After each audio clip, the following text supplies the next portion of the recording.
In the case of a public company, a question that is not commonly asked is, who owns the company?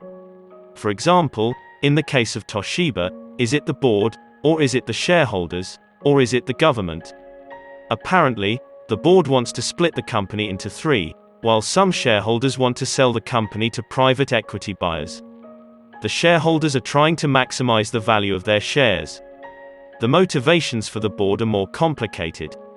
Then there is the clear influence of the Japanese government, which does not want the company to disintegrate, or worse, get taken over by foreigners. However, that is not talked about much. There is only a passing nod to the elephant in the room. Imagine what would happen if such a thing were to occur in the US of America. What it tells us is that Toshiba is of importance to Japan, one of the coolest and strangest places in the world. That Japan continues to be a place of mystery and interest, especially to the Western audience, is apparent in the long list of foreign men and women making content on the strangeness of the country, while living there. Even James May, of the Top Gear fame, made similar videos, albeit on a much larger budget, and arguably with much better results. All that is to say that Japan is endlessly fascinating to Westerners. Of late, Toshiba has become endlessly fascinating to the Western media, especially the financial media. How did Toshiba get here? Well, as is the case with many good stories, this too starts with an accounting scandal and the bankruptcy of their US nuclear power business, followed by a very real threat of bankruptcy at Toshiba, a $6 billion fundraise from Western investors on short notice to prevent that, and then shareholder activism, where investors want the company to maximize the value of its shares, when deciding upon its future. Depending on who is the owner of the company, Toshiba's future may follow different paths.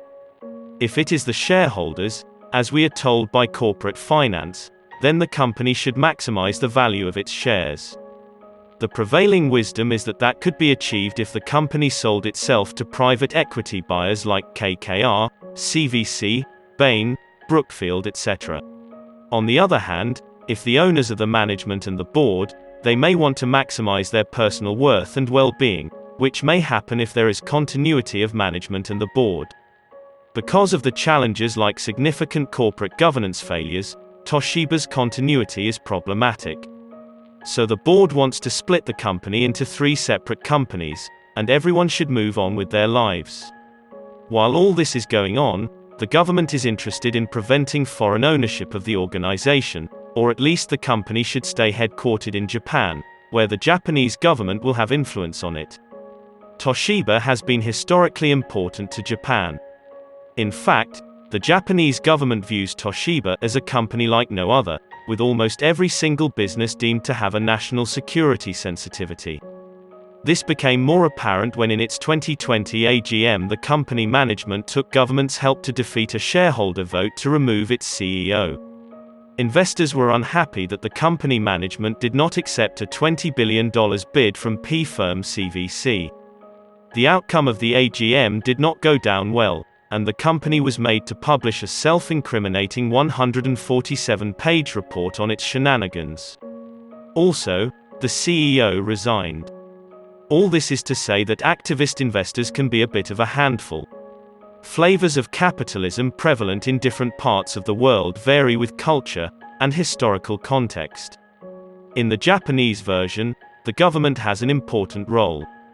From the outside, it all looks a little strange, because we don't get to hear the real stories. Like what exactly happened in the Renault-Nissan fracas, which led to the arrest, then James Bond-esque flight of its ex-CEO, Carlos Ghosn.